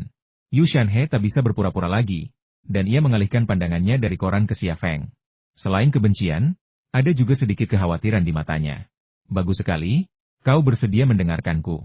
Ini awal yang baik. Xia Feng membuka kotak kardus itu, mengeluarkan isinya satu persatu, dan meletakkannya di atas meja. Hal-hal itu adalah bukti kejahatan dan keuntungan ilegal Yu Shanhe. Yu Shanhe tiba-tiba bergegas dan mengulurkan tangan untuk mengambil sesuatu di atas meja. Xia Feng meraih tangannya dan mendorongnya kembali. Jaga perilakumu. Yu Shanhe tersandung dan jatuh ke tanah. Ia berkata dengan kaget dan marah, beraninya kau melakukan itu. Ling Hao segera melangkah maju dan membantu Yu Shanhe berdiri, sambil berkata, Xia Feng, berani sekali kau. Berani sekali kau menyerang Komandan Yu. Xia Feng mencibir, sudah begini, kenapa kalian masih berpura-pura sombong? Kalian berdua harus menjaga sikap. Kalau kalian membuatku marah, aku tidak peduli siapa kalian. Aku akan menghajar kalian. Apa yang bisa kalian lakukan padaku? Menuntutku? Atau mencari seseorang untuk menghukumku? Yu Shanhe begitu marah hingga ia tersedak di tempat, Karena meskipun ia masih bisa mengendalikan beberapa orang dari jarak jauh untuk melakukan sesuatu untuknya, orang-orang itu jelas bukan tandingan Xia Feng, dan mereka sama sekali tidak berani menyentuh Xia Feng. Ling Hao juga merasakan frustrasi di hatinya. Dia tidak bisa menang dengan memukulnya, dan dia tidak bisa menang dengan memarahinya. Sepertinya Xia Feng adalah musuh bebuyutannya. Di ruangan lain, Long Bing dan Tang Yuyan duduk di depan monitor pengawas, mengamati situasi di ruang interogasi melalui monitor. Dia malah mendorong Yu Shanhe ke tanah. Dia jadi semakin agresif. Tang Yuyan tampak terkejut. Namun, Long Bing tampaknya tidak mendengar apa yang dikatakan Tang Yuyan. Senyum mengembang di bibirnya. Senyum itu penuh kebahagiaan, kegembiraan, dan bahkan lebih dari itu. Hei, aku sedang bicara denganmu. Kenapa kau bertingkah seperti Fangirl? Tang Yuyan menepuk-nepuk kepala Long Bing dengan nada tidak puas, tapi sangat pelan. Long Bing lalu berkata, apa yang kau katakan? Tang Yuyan? Tatapan Long Bing kembali beralih ke monitor pengawas. Entah kenapa, ia menyukai Xia Feng dan merasa nyaman saat melihatnya. Ia bahkan ingin tidur dengannya. Baiklah, Bing, mari kita bicarakan beberapa topik tingkat sahabat. Topik macam apa ini yang berhubungan dengan sahabat? Berapa kali kamu melakukan ini dengan Xia Feng? Long Bing menatap Tang Yuyan dengan mata aneh, tampak malu. Apakah kamu sakit? Baiklah, saya ganti pertanyaannya. Apakah dia baik? Kamu belum tidur dengannya? Tang Yuyan memutar bola matanya ke arah Long Bing. Kalau aku tidur dengannya, apa aku masih akan menanyakan pertanyaan ini padamu? Ia berkata begitu. Tetapi dalam hatinya ia teringat malam ketika ia dan Xia Feng berada di Dawang, Provinsi Barat, di dalam RV itu. Jarak mereka sebenarnya hanya beberapa sentimeter, tetapi itu sepertinya tidak penting. Long Bing membuka mulutnya, tak mampu menutupnya. Ia tak menyangka Tang Yuyan akan menanyakan pertanyaan seperti itu, tetapi ia tak kuasa menahan diri untuk tidak memikirkan hal-hal konyol yang pernah ia dan Xia Feng lakukan bersama. Bayangan-bayangan memikat itu mengubahnya menjadi bunga lili pagi. Kelopaknya meneteskan embun. Jadi, kita semua perempuan, tidak ada yang perlu dipermalukan. Tang Yuyan menyentuh pinggang ramping Long Bing dengan lengannya. Long Bing tertegun sejenak sebelum berkata, mengapa kamu tidak mencobanya dan mencari tahu? Tang Yuyan? Long Bing mendekatkan diri ke telinga Tang Yuyan dan berbisik, dia. Mulut Tang Yuyan terbuka dan ia tak bisa menutupnya lagi. Wajahnya memerah, bukan hanya merah, tapi juga panas dan perih. Kamu bukan anak kecil lagi. Kamu harus cari pacar dan rasakan bagaimana rasanya menjadi perempuan.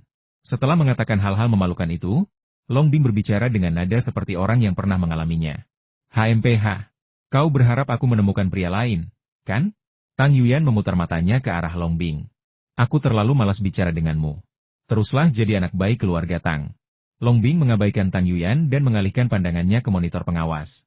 Tang Yuyan masih memikirkan apa yang baru saja dikatakan Long Bing, dengan kesedihan di matanya.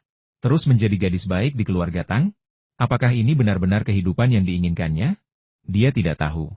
Di ruang interogasi sebelah, Xia Feng terus menekan Yu Shanhe dan Ling Hao. Aku akan membereskan kekacauan ini, dan kalian bisa meninggalkan sebagian harta untuk keluarga kalian agar mereka bisa hidup lebih tenang di paruh kedua hidup mereka. Jika aku tidak bisa mengatasinya, dan para petinggi mengirim tim investigasi, kalian mungkin harus mengungkapkan semua yang telah kalian serap. Tidak hanya itu, selama anggota keluarga kalian terlibat dalam perbuatan kalian atau mendapatkan keuntungan darinya, mereka juga terlibat dan akan dihukum sesuai hukum. Jangan berharap orang-orang itu akan menjaga keamanan keluarga kalian atau meninggalkan jalan keluar bagi keluarga kalian. Aku akan membasmi mereka satu persatu dan menempatkan mereka di bawah sorotan. Nada bicara Xia Feng ringan, tetapi setiap kata yang diucapkannya mengancam. Yu Shanhe tetap diam, tidak mengatakan sepatah kata pun. Wajah Ling Hao berubah pucat dan biru, dan matanya berkedip-kedip. Xia Feng melihat semuanya, tetapi tetap tenang dan berkata, Tuan Ling, saya tahu hubungan Anda dengan wanita Song Bai Cheng. Putra Song Bai Cheng sebenarnya adalah putra Anda. Anda telah menyakiti banyak orang dalam hidup Anda. Mungkinkah saat ini, Anda bahkan akan menyakiti putra Anda sendiri? Ling Hao menggigit bibirnya. Wajahnya pucat. Apa maksudmu? Xia Feng berkata, apa kau benar-benar butuh penjelasanku? Baiklah, begini saja kau akan menjadikannya yatim piatu. Lagi pula, dia tidak akan mendapat warisan sepeser pun. Apa kau ingin anakmu tumbuh besar di panti asuhan? Atau kau ingin dia berkeliaran di jalanan, memungut sampah untuk mencari nafkah? Cukup. Jangan bicara lagi. Ling Hao mengepalkan tinjunya. Ia kehilangan kendali atas emosinya. Bolehkah aku tidak memberitahumu? Xia Feng mencibir. Karena kami mengundang kalian berdua ke sini, kalian seharusnya tahu bagaimana nasib kalian nanti. Apa gunanya berjuang? Ling Hao dan Yu Shanhe saling memandang. Xia Feng berdiri dan meletakkan barang-barang di atas meja ke dalam kotak kardus satu persatu. Yu Shanhe berkata keras-keras, bagaimana kamu mendapatkannya? Aku sendiri yang pergi ke rumahmu untuk mengambilnya, kata Xia Feng. Kau tahu betul ini baru sebagian. Aku sudah memutuskan untuk mengambil semuanya. Bukan hanya milikmu, Yu Shanhe, tapi juga milik istrimu, putramu, dan semua kerabatmu. Aku tak akan membiarkan apapun lolos. Dan kau, Ling Hao, aku akan menggali semua informasi tentangmu dan orang-orang di sekitarmu. Aku berjanji, aku akan menemukan semua yang tak bisa ditemukan tim investigasi. Kau juga harus tahu, semakin banyak yang kutemukan, semakin besar rasa bersalahmu. Kalian berdua mau main-main denganku?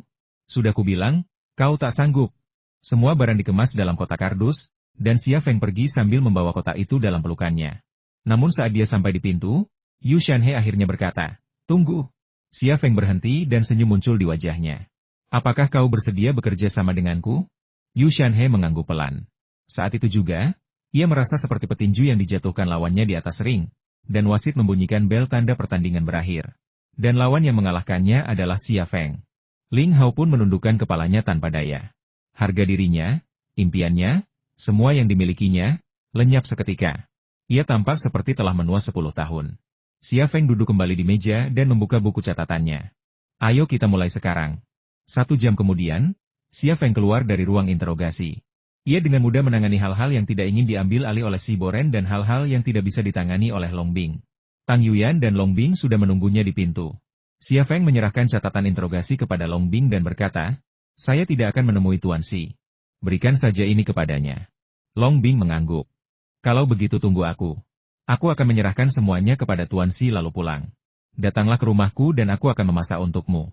Senyum tersungging di bibir Xia Feng. Baiklah, kalau begitu aku akan menunggumu. Waktunya memang terbatas, tetapi ia juga rela membuang-buang waktu untuk Long Bing. Hati Tang Yuyan dipenuhi kesedihan. Kalian berdua, bagaimana bisa begitu tak tahu malu? Tak apa-apa jika ia tak mengatakannya. Begitu ia mengatakannya, Long Bing tiba-tiba mendekatkan diri ke telinga Xia Feng dan berbisik, kau tak ingin aku punya anak untukmu? Aku janji, aku akan mempertimbangkannya dengan serius. Xia Feng langsung merasa geli, tetapi saat melihat Tang Yuyan menatapnya dan Long Bing, dia dengan bijak menutup mulutnya dan hanya mengangguk. Setelah mengatakan itu, Long Bing tiba-tiba mencium pipi Xia Feng. Dia melakukannya dengan sengaja. Dia sedikit kecewa dengan apa yang telah dilakukan Si Boren dan Tang Yuyan, tetapi dia bukan tipe orang yang mudah diganggu, jadi dia punya caranya sendiri. Apa kau tidak ingin melihatku dan Xia Feng bersama? Bukan hanya aku bersama. Aku bahkan bermesraan dengannya tepat di depanmu. Ciuman ini seperti jarum, menusuk hati Tang Yuyan. Long Bing pergi dan pergi mencari Si Boren. Tang Yuyan menghalangi jalan Xia Feng dan bertanya, apakah kamu benar-benar menginginkan kehidupan seperti ini? Xia Feng berkata, saya merasa sangat baik. Saya sangat bahagia. Fan Fan mengizinkanmu berbuat onar seperti ini? Xia Feng mengerutkan kening. Apa maksudmu main-main? Ah Bing dan aku sudah hidup dan mati bersama. Dia membantuku lebih dari sekali saat aku memulai bisnisku. Dia menyukaiku, dan aku juga menyukainya. Bagaimana mungkin kita main-main? Bagaimana dengan Liang Xiao? Dia wanita pertama yang kucintai, dan dia juga putri mentorku. Awalnya kami keluarga. Kami pernah mengalami masa-masa sulit di masa lalu, tapi itu sudah berlalu. Sekarang kami sudah bersama lagi, jadi apa masalahnya? Bagaimana dengan Jiang Rui? Rui dan aku adalah kekasih masa kecil.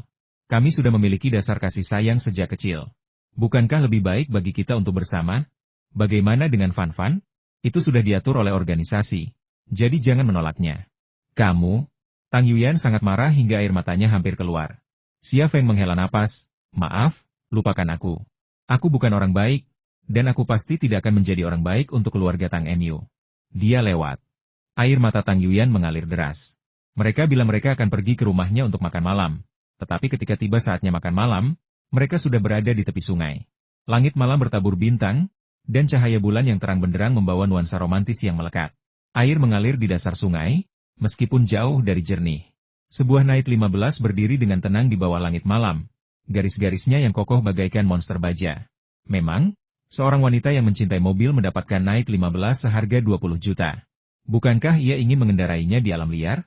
Bisakah ia menahan diri dari kekuatan dan deru mesin V10?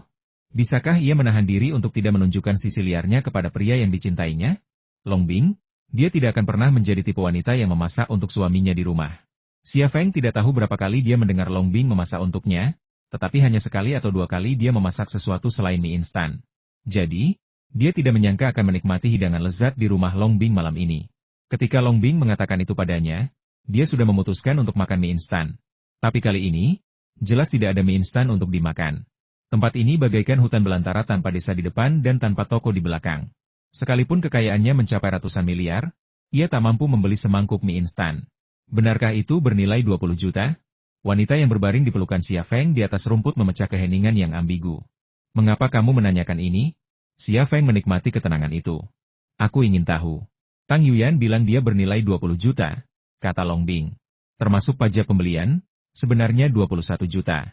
Long Bing membuka mulutnya lebar-lebar. Mobil mahal sekali. Aku bahkan tidak berani mengendarainya. Kenapa kau memberiku mobil sebagus itu? Xia Feng menatapnya dengan tenang, matanya dipenuhi kelembutan dan kasih sayang. Kau wanitaku. Jika kau suka senjata, aku akan memberimu senjata terbaik di dunia. Jika kau suka mobil, aku akan memberimu mobil terbaik di dunia. Aku akan memberimu barang-barang terbaik di dunia. Hati Long Bing melunak.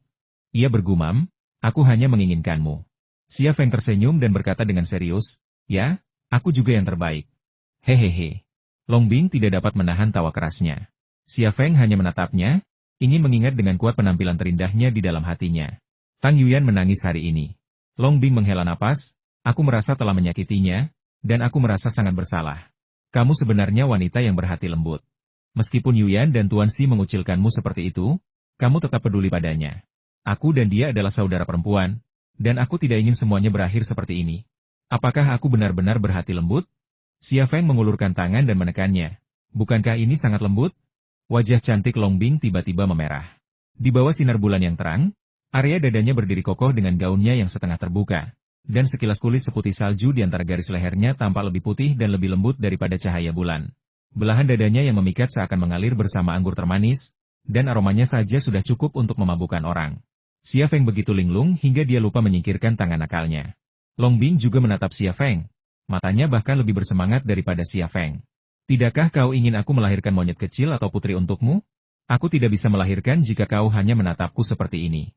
Xia Feng langsung impulsif dan menciumnya. Beberapa menit kemudian. Aduh, tidak. Ada apa? Pada saat kritis, Xia Feng menjadi cemas. Aku tertutup batu. Apa kau sanggup menahannya? Xia Feng menggelengkan kepalanya. Lalu kamu di bawah dan aku di atas. Xia Feng, hari berikutnya. Bengkel tank pabrik militer Thunder Horse. Sebuah tank tempur utama ZTZ-100 yang belum selesai terletak di atas meja perakitan. Sylvia, Anina, dan Xia Feng tampak sibuk bekerja. Ketiganya mengenakan pakaian kerja, wajah dan tubuh mereka berlumuran minyak. Di sekeliling tank tempur utama ZTZ-100 terdapat sekelompok besar elit Thunder Horse Group yang bekerja keras untuk memastikan proses pembuatannya. Meskipun MBT ZTZ-100 mengadopsi beberapa teknologi dari Leopard 2 Jerman, ia bukanlah Leopard 2. Leopard 2 hanya berbobot 55 ton, MBT ZTZ-100 yang telah dirakit secara lengkap akan memiliki bobot yang mencengangkan, yaitu 65 ton, 10 ton lebih berat daripada Leopard 2 dan 12 ton lebih berat daripada MBT M1A3 Amerika terbaru. Tak diragukan lagi, MBT ini akan menjadi MBT terbesar di dunia. Tidak hanya besar, tetapi juga mengintegrasikan semua teknologi tercanggih dari Thunder Horse Group. Turretnya hampir sepanjang lambung dan sangat besar. Turret masif ini meningkatkan ketebalan lapisan baja, secara signifikan meningkatkan kemampuan bertahan tank di medan perang. Lebih lanjut, lapisan bajanya merupakan lapisan baja reaktif keramik terbaru yang dikembangkan oleh bengkel sistem pertahanan Thunder Horse Military Factory, yang mampu menahan tembakan peluru penembus lapis baja dari meriam utama 155 mm pada jarak 2000 meter. Performa ini melampaui lapisan baja reaktif keramik tank tempur utama M1A3AS, yang melindungi tank dari tembakan meriam utama 144 mm. Ukuran yang besar, ruang yang lapang, dan kapasitas amunisi yang lebih besar tentu saja menuntut mesin yang lebih tinggi. Mesin tank tempur utama ZTZ-100 adalah Thunder Engine 2, versi yang disempurnakan dari Thunder Engine yang digunakan pada kendaraan tempur infanteri Scavenger.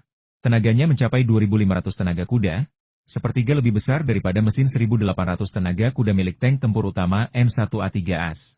Yang terpenting, tank tempur utama ZTZ-100 seberat 65 ton ini dapat melesat dari posisi diam hingga 100 km hanya dalam 8 detik. Bahkan tank tempur utama M1A3, yang disebut-sebut sebagai tank tercanggih di dunia saat ini, hanya memiliki kecepatan maksimum 82 km per jam. Dari segi sistem daya tembak, tank tempur utama ZTZ-100 dilengkapi dengan sistem kendali tembakan yang dikembangkan secara independen oleh Thunder Horse Group. Sistem ini terdiri dari pengintai jarak laser, komputer balistik, pembidik yang distabilkan oleh penembak, stabilisasi senjata dua arah, instrumen kontrol, dan berbagai sensor, serta dilengkapi dengan sistem pengisian otomatis dan pencitra thermal terintegrasi. Departemen Kecerdasan Buatan, yang dipimpin oleh Huang Shuiwen, juga memainkan peran penting dalam pengembangan sistem kendali tembakan tank tempur utama ZTZ-100. Sistem ini menggabungkan teknologi AI yang ekstensif, sehingga secara efektif menambahkan asisten kendali yang sangat cerdas ke dalam tank.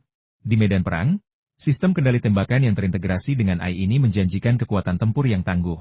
Dari segi daya tembak, MBT ZTZ-100 dilengkapi dengan meriam smoothbore 150 mm yang dikembangkan oleh bengkel artileri Thunder Horse Military Factory.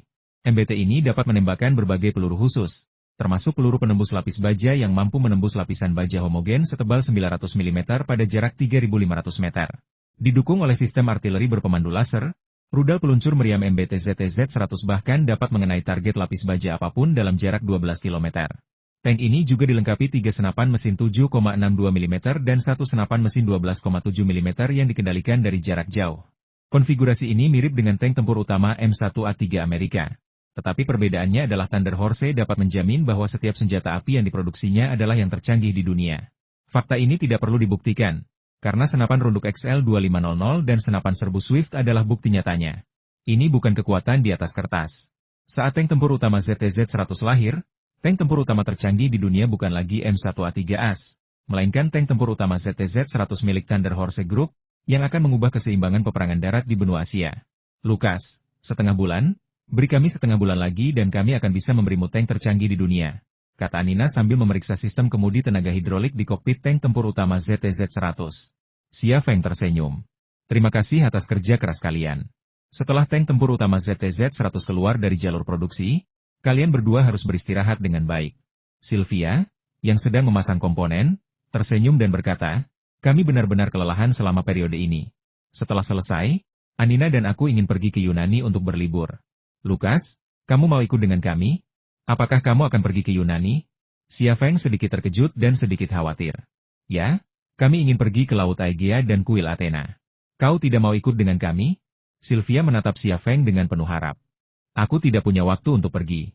Kalian bersenang-senanglah, aku akan mengaturnya. Xia Feng merenung. Jika Jepang dan Amerika tahu mereka akan pergi ke Yunani, mereka pasti akan bertindak. Namun, mengirim tim Xiao untuk melindungi mereka seharusnya tidak menjadi masalah. Mereka telah memberikan begitu banyak dan bertahan begitu lama. Jika aku bahkan tidak bisa membantu mereka mewujudkan keinginan ini, itu sama sekali tidak masuk akal. Lukas, mundurlah sedikit. Suara Sylvia. Xia Feng mengumpulkan kesadarannya, tetapi sebelum ia sempat mundur, sebuah bokong montok dan bulat tiba-tiba muncul di hadapannya. Itu adalah bokong Sylvia, yang telah merapat di depannya untuk memasang panel instrumen. Tiba-tiba saja, dan tanpa ruang untuk mundur, wajahnya langsung bersentuhan dengan bokong montok itu. Oh, maafkan aku. Sylvia buru-buru mencondongkan tubuhnya ke depan. Xia Feng tersenyum dan berkata, tidak apa-apa, apa masalahnya? Namun, sebelum ia sempat menyelesaikan kata-katanya, Anina di sebelahnya tiba-tiba memainkan trik dan mengulurkan tangan untuk mendorong kepalanya ke depan. Kepalanya langsung membentur area dada Sylvia yang montok lagi. Sensasinya tak terlukiskan. Selain bau minyak dan keringat, ada juga. Suasana di kokpit tank tiba-tiba menjadi ambigu dan aneh. Pria dan wanita yang bekerja sama membuat pekerjaan terasa lebih ringan. Ini adalah pepatah yang umum di dunia kerja, dan Xia Feng tidak asing dengan ungkapan ini, karena ia berasal dari latar belakang pekerja kasar. Anina, beraninya kau menggodaku? Regangkan bokongmu, aku akan memukulmu. Xia Feng mengangkat tangannya, siap memukul. Anina berbalik dengan tegas, membungkuk dan mengangkat pinggulnya, menunggu tamparan Xia Feng jatuh. Xia Feng tertegun. Ia hanya bicara, tapi tak menyangka wanita Jerman itu begitu rela. Begitu ia membuka mulut, wanita itu langsung bersiap. Cepat dan kalahkan dia. Aku masih punya pekerjaan setelah kau mengalahkanku, desak Anina. Xia Feng menamparnya, meninggalkan bekas telapak tangan berminyak di celana kerja Anina. Tuan Xia, ada yang mencari Anda. Suara seorang karyawan terdengar dari atas menara. Siapa itu? Tanya Xia Feng tanpa sadar. Ini Nona Fen, dan ada beberapa prajurit. Aku akan segera ke sana. Xia Feng menyekat tangannya dan keluar dari menara. Di pintu masuk bengkel tank, Fan Fan, mengenakan pakaian profesional, dan beberapa tokoh militer berjalan menuju sisi ini. Melihat Xia Feng berdiri di menara tank tempur utama ZTZ-100, Fan Fan langsung tersenyum dan melambai ke Xia Feng dari kejauhan. Xia Feng melompat turun dari menara dan pergi menemuinya. Di antara para prajurit yang mengikuti Fan Fan, salah satu dari mereka mengenakan epaulete hijau pinus dengan 2 bintang emas menghiasi cabang emas. Jantung Xia Feng berdebar kencang. Itu adalah seorang jenderal. Ia tak dapat menahan diri untuk tidak melirik sang jenderal. Ia berusia awal 50-an, dengan wajah persegi, mata tajam, dan tubuh kekar. Ia memancarkan kesan kompeten, percaya diri, dan berwibawa. Para jenderal Angkatan Darat mungkin datang untuk tank tempur utama ZTZ-100. Aku bahkan belum selesai membangunnya, tapi mereka sudah sangat tidak sabaran. Xia Feng berpikir dalam hati, lalu berjalan mendekat sambil tersenyum. Xia Tua. Fan Fan memanggilnya Xia Tua dengan penuh kasih sayang. Ini Jenderal Huang He dari Korps Tank Utara. Halo, Ketua Huang He. Selamat datang di pabrik kami. Xia Feng mengulurkan tangannya untuk berjabat tangan dengan Huang He. Tetapi tiba-tiba ia mendapati tangannya berlumuran minyak. Kemudian ia tersenyum canggung dan ingin menarik tangannya kembali. Huang He meraih tangan Xia Feng dan berkata, "Itu hanya noda oli, kan? Aku tentara dan berurusan dengan tank setiap hari. Aku suka bau oli mesin seperti ini, hahaha." Seperti yang diduga, mereka datang untuk melihat tank-tank tersebut, tetapi Xia Feng sangat menyukai Jenderal Huang He. Ia adalah seorang jenderal yang mudah didekati. Fan Fan kemudian memperkenalkan Xia Feng kepada para pemimpin militer yang datang bersama Huang He. Para pemimpin militer itu pun berjabat tangan dengan Xia Feng dan tidak mempermasalahkan noda minyak di tangan Xia Feng. Itu tank tempur utama ZTZ-100 milik grup Thunder Horse, kan? Tanpa sepatah kata pun, Huang He dengan cemas menghampiri tank tempur utama ZTZ-100 yang sedang berada di jalur perakitan. Xia Feng berkata, "Komandan Huang, Anda sedikit lebih awal. Kami butuh waktu sebulan lagi untuk menyelesaikannya." Anina mengatakan akan memakan waktu setengah bulan lagi untuk menyelesaikan perakitan, dan dia mengatakan sebulan, termasuk waktu pengujian. Aku tidak sabar menunggu selama itu. Aku ingin melihatnya sekarang. Huang He berjalan mendekat dengan cemas. Beberapa prajurit berkumpul di sekitar tank tempur utama ZTZ-100, beberapa mengobrol dengan staf Thunder Horse, yang lain memeriksa cetak biru. Huang He adalah yang paling cemas, bahkan memanjat menara untuk mengintip ke dalam tank. Xia Feng dan Fan Fan berdiri dan menonton. "Apa yang dilakukan Jenderal Huang He di sini?" tanya Xia Feng. "Tank kita bahkan belum keluar dari jalur produksi." Fan Fan berkata, "Mereka pertama kali pergi ke Shenzhou Industrial Group dan melihat tank-tank mereka, tetapi mereka tidak terkesan. Kemudian mereka mengajukan permohonan untuk datang ke tempat Anda dan melihat tank tempur utama ZTZ-100 Anda. Jadi, mereka mengatur agar saya membawa beberapa orang ke sini. Apa maksudmu dengan diremehkan?" Xia Feng penasaran. Tank tempur utama tipe 99 dari Shenzhou Industrial Group saat ini merupakan yang tercanggih di Tiongkok. Meskipun jauh lebih rendah daripada ZTZ-100, di Asia, selain tipe 10 Jepang dan T-90 Rusia, tipe 99 dianggap cukup canggih. Bukan sesuatu yang bisa diremehkan, bukan? Lagi pula, tipe 99 masih menjadi tank tempur utama saat ini, yang dikerahkan dalam jumlah besar. Bahkan jika militer ingin mengganti tank tempur utamanya, mengganti tipe 99 dengan ZTZ-100, prosesnya akan memakan waktu beberapa tahun. Aku tahu apa yang kau pikirkan. Bibir Fan Fan berlesung pipit. Setahuku, alasannya bukan militer yang perlu mengganti tank mereka, melainkan tank biathlon Rusia. Tank biathlon? Kalian belum tahu? Ini kompetisi khusus tank. Negara-negara Eropa dan Amerika enggan berpartisipasi, tetapi kompetisi ini punya pengaruh besar di Asia dan dunia ketiga. Dari perspektif strategis, kompetisi ini sebenarnya platform untuk memamerkan kekuatan militer dan menghalau negara-negara tetangga yang bermusuhan, kata Fan Fan. Xia Feng berkata, "Itu masalah yang sangat besar. Ya, ini jauh lebih bermakna daripada pameran senjata yang pernah kau hadiri, karena ini adalah konfrontasi langsung antar tank." Pada titik ini, Fan Fan mendesah, "Tapi kita belum pernah menang." Xia Feng, tank adalah rajanya peperangan darat.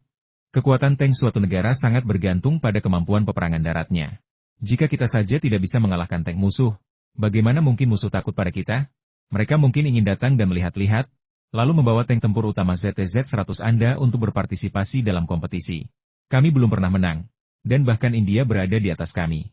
Ini sungguh sulit diterima oleh tentara kami, kata Fan Fan. Xia Feng tersenyum kecut. Tangkiku masih setengah jadi. Bagaimana aku bisa ikut serta dalam kompetisi? Pada saat ini, Huang He melompat turun dari menara dan melambaikan tangan kepada Xia Feng. "Kamarad Xia Feng, kemarilah, kemarilah." Dia tampak sangat bersemangat, dan bukan hanya suaranya yang bersemangat, tetapi bahasa tubuhnya juga berlebihan. Xia Feng berjalan mendekat dan berkata sambil tersenyum, "Kepala Huang, apakah ada yang bisa saya lakukan untuk Anda?" Huang He menghampiri dan memeluk Xia Feng erat-erat, lalu tersenyum dan berkata, "Hebat, hebat. Aku sangat mencintaimu." Xia Feng tersenyum canggung. Fan Fan berkata sambil bercanda, Komandan Huang, Anda suka tank ini, kan? Ya, aku sangat menyukai tank ini, tapi aku juga menyukai Kamrat Xia Feng. Huang He terkekeh. Negara kita sungguh beruntung memiliki orang berbakat sepertimu. Xia Feng berkata dengan sopan, Komandan Huang, Anda terlalu baik. Sama sekali tidak. Huang He menunjuk tank tempur utama ZTZ-100 di sebelahnya dan berkata dengan penuh semangat, memang belum selesai. Tapi berdasarkan visi dan intuisi saya sebagai orang yang telah berkecimpung di dunia tank sepanjang hidup saya, tank ini akan menjadi raja dunia tank. Fan Fan tidak dapat menahan senyum, sudut matanya tertuju pada wajah Xia Feng, dan dia pun merasa gembira. Menghadapi pujian seperti itu, Xia Feng tidak merasakan sesuatu yang istimewa di hatinya, karena dia tahu bahwa tank tempur utama ZTZ-100 miliknya adalah tank yang meninggalkan tank tempur utama M1A3AS. Dalam pemeringkatan internasional 10 tank terbaik dunia, M1A1 Amerika berada di peringkat pertama. Dan itu bahkan bukan tank tempur utama M1A3 tercanggih. Bagi tentara kita, tank seperti itu hanyalah senjata masa depan, kita bahkan tidak berani memikirkannya. Yang menyebalkan adalah peringkat tersebut justru menempatkan tank Arjun India di depan kita. Lalu tank tipe 10 Jepang. Huang He mendesah, kita belum pernah melawan tank tipe 10 Jepang, tetapi kita pernah melawan tank Arjun India di biathlon tank Rusia, dan kita benar-benar dia tidak bisa memberitahu hasilnya. Beberapa orang berpikir bahwa tank tipe 99 kami sudah merupakan tank tercanggih di dunia. Tetapi itu salah. Misalnya, tank-tank Eropa dan Amerika sekarang semuanya otomatis dan menggunakan mesin turbin gas, dan tidak lagi menggunakan solar. Tank yang dilengkapi mesin turbin gas tidak hanya lebih cepat, tetapi juga lebih fleksibel, dan ketahanan ausnya 3 kali lipat lebih baik daripada generator diesel, dan jam perawatannya juga dipersingkat beberapa kali lipat. Namun, tipe 99 kami masih menggunakan mesin diesel yang sudah ketinggalan zaman. Berdasarkan hal ini saja, bagaimana mungkin tank ini disebut sebagai tank tercanggih? Kata Huang He. Xia Feng tersenyum. Benar. Kita telah membuat kemajuan, tetapi kita masih jauh tertinggal dari Eropa dan Amerika Serikat. Namun, kita akan segera membalik halaman tentang tank.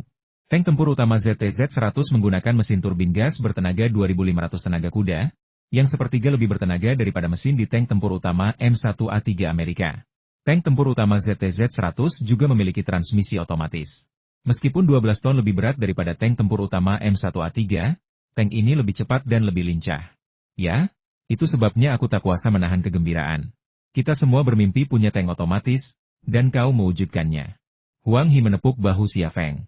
Kawan Xia Feng, tolong bantu aku. Xia Feng berkata, Komandan Huang, katakan saja apa yang ingin kau lakukan. Sama-sama. Dalam waktu setengah bulan, berikan aku tank tempur utama ZTZ-100 ini dan aku akan membawanya ke Rusia untuk berpartisipasi dalam biathlon tank, kata Huang He. Matanya penuh harap. Ini, kata Xia Feng dengan sedikit malu, perakitannya akan memakan waktu setengah bulan, dan setelah itu kita perlu melakukan pengujian menyeluruh. Setengah bulan tidak cukup waktu. Huang He berkata, saya tahu ini menempatkan Anda dalam posisi yang sulit.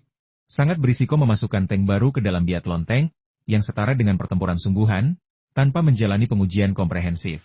Namun, Jepang akan berpartisipasi kali ini. Tank tipe 10 terbaru mereka yang telah ditingkatkan akan berpartisipasi dalam kompetisi ini. Saya bermimpi mengalahkan tank-tank Jepang.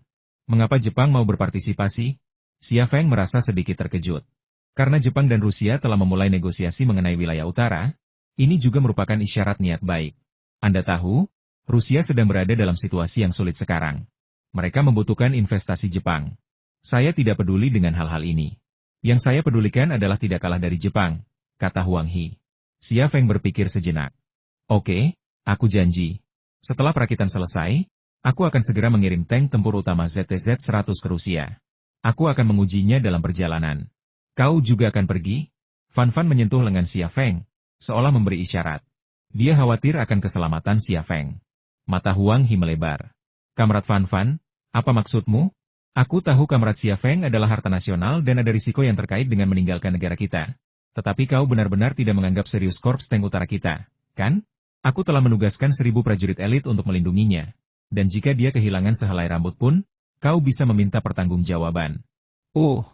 Rona malu muncul di wajah Fan Fan. Huang He berteriak, apakah aku salah? Kamrat Fan Fan, kau tunangan Kamrat Xia Feng.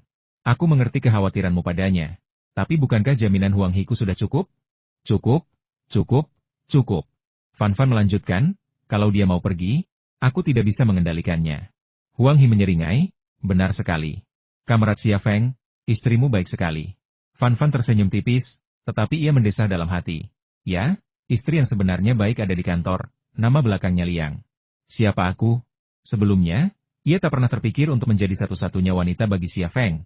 Tetapi seiring berjalannya waktu, perasaannya tumbuh, dan dengan bayi di dalam perutnya, ia tak bisa menahan diri untuk tidak membayangkan fantasi-fantasi semacam itu.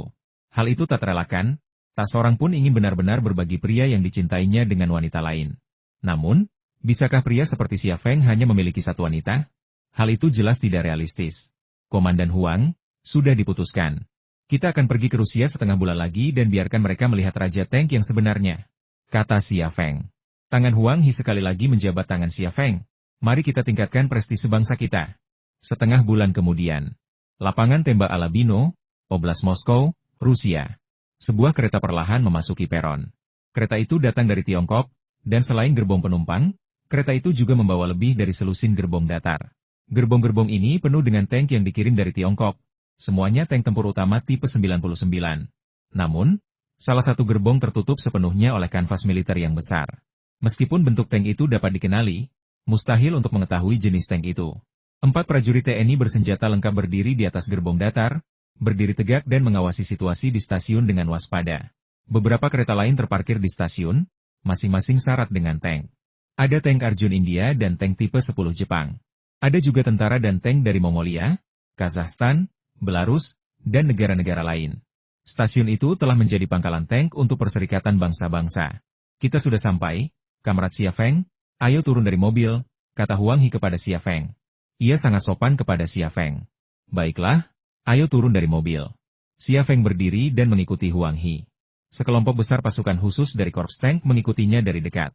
Pasukan khusus ini hanya memiliki satu tujuan, yaitu melindunginya. Xia Feng turun dari gerbong kereta dan melihat sebuah tank tipe 10 di dalam kereta, bersama sebuah tank Arjun India.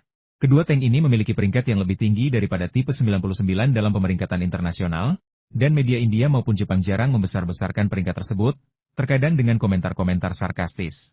Namun, kenyataannya jelas meskipun tipe 99 memiliki daya tembak yang dahsyat, ia jauh tertinggal dalam hal mobilitas, kemudahan perbaikan, dan peralatan elektronik. Sekelompok warga Jepang juga turun dari kereta, termasuk tentara Jepang berseragam militer dan staf berpakaian preman. Tatapan mata Xia Feng tiba-tiba beralih kepada seorang wanita di tengah rombongan orang Jepang dan dia tidak bisa mengalihkan pandangannya. Wanita itu mengenakan kimono tradisional, disanggul dengan gaya Jepang, dengan wajah bedak dan bibir merah ceri, daya tariknya terpancar sempurna. Namun, bukan itu yang membuat Xia Feng terus menatapnya. Itu semata-mata karena ia adalah Hattori Mei. Tepat saat Xia Feng menatap Hattori Mei pun menoleh dan memperhatikan Xia Feng. Dan tatapannya pun terhenti. Saat tatapan mereka bertemu, Xia Feng merasakan gelombang emosi yang campur aduk. Di Paris, ia hanya bersamanya sesaat, tetapi di India, mereka menjadi musuh bebuyutan, dan ia telah membunuh saudara laki-lakinya, Hattori Yueren. Bertemu lagi, kenangan masa lalu itu kembali membanjiri, membekas. Pada saat ini, seorang pria jangkung berseragam militer keluar dari mobil dan menghampiri Hattori Mei, menghalangi pandangan Xia Feng. Mungkin setelah berbicara dengan Hattori Mei, pria itu tiba-tiba berbalik dan melihat ke arah Xia Feng. Pria ini adalah Hattori Masao. Xia Feng tadinya penasaran kenapa Mei Hattori ada di sini. Tapi setelah melihat Masao Hattori, ia tak lagi terkejut. Hattori Masao adalah seorang jenderal di pasukan bela diri darat Jepang. Tank tempur utama tipe 10 Jepang sedang berada di Rusia untuk tank biathlon. Jadi wajar saja jika seorang jenderal di pasukan bela diri darat berada di sini. HMPH. Huang He melirik sekelompok orang Jepang dan tatapannya tertuju pada Hattori Masao. Hattori Masao, seorang jenderal di pasukan bela diri darat Jepang, adalah seorang garis keras dan dianggap sebagai tokoh sayap kanan di Jepang. Dia telah membuat banyak pernyataan yang tidak bersahabat. Aku kenal dia. Xia Feng menarik pandangannya. Bagaimana kalian saling kenal? Huang He tampak terkejut. Xia Feng berkata, terakhir kali di Paris, Prancis, di pameran senjata Angkatan Darat Internasional, ia dan putrinya mengunjungi ruang pameran Thunder Horse Group kami. Putrinya adalah asisten Ibu Fosen di Lockheed Martin, wanita berkimono itu. Huang He melirik Hattori Mei, tapi hanya sekilas. Hattori Mei memang cantik di antara perempuan ras campuran, tapi Huang He tidak menghargainya. Prajurit yang saleh seperti dirinya tidak tertarik pada perempuan. Rombongan orang Jepang juga berjalan menuju aula stasiun, dan kedua belah pihak segera bertemu di pintu aula. Tentara Jepang menatap tentara Tiongkok tanpa ekspresi, dan tentara Tiongkok pun saling memandang dengan wajah dingin. Jika orang Jepang dan Tiongkok bertemu seperti ini, sebenarnya tidak akan ada apa-apanya. tetapi berbeda bagi para tentara. Jepang menginvasi Tiongkok dan melakukan kejahatan keji di Tiongkok. Sebagai tentara, kita tidak boleh melupakan sejarah berdarah itu. Terlebih lagi, hingga saat ini, militer Jepang masih menduduki kepulauan Tiongkok dan, bersama Amerika Serikat, menghalangi pembangunan Tiongkok. Perilaku ini, terus terang, merupakan tindakan permusuhan. Oleh karena itu, ketika tentara Jepang dan tentara Tiongkok bertemu, mereka akan menganggap satu sama lain sebagai musuh potensial di hati mereka. Bagaimana mungkin bersikap baik kepada musuh? Tuan Xia, kita bertemu lagi. Hattori Mei tersenyum menawan dan fasih berbahasa Mandarin. Sudah lama sekali sejak terakhir kali kita bertemu di Perancis, dan Anda bahkan tidak menelepon saya. Apa Anda lupa saya? Kamu? Xia Feng pura-pura mengingat. Hattori Mei tampak tidak keberatan sama sekali. Kamu aktor yang hebat. Kamu bisa melupakanku, tapi aku tidak akan melupakanmu. Tentu saja dia tidak akan melupakan pria yang pernah tidur dengannya beberapa kali. Belum lagi pria ini telah mencuri teknologi kecerdasan buatan milik keluarga Hattori dan bahkan membunuh saudaranya. Hattori Masao menatap Xia Feng dengan dingin, tanpa menyembunyikan kebencian di hatinya. Ia tak akan pernah melupakan perseteruan berdarah Hattori Yueren. Maaf, aku benar-benar tidak ingat. Selamat tinggal. Xia Feng pun pergi. Tunggu. Hattori Mei menyusul Xia Feng. Kenapa kamu di sini? Mengapa kamu di sini? Xia Feng menanyakan pertanyaan yang sama padanya. Tentu saja saya di sini untuk berpartisipasi dalam biathlon tank, kata Mei Hattori. Saya juga di sini untuk berpartisipasi dalam biathlon tank, kata Xia Feng. Tidak bisakah kita lakukan ini? Hattori Mei mengangkat sudut mulutnya. Bisakah kau bicara sebentar? Kurasa tidak ada yang perlu kita bicarakan, kata Xia Feng.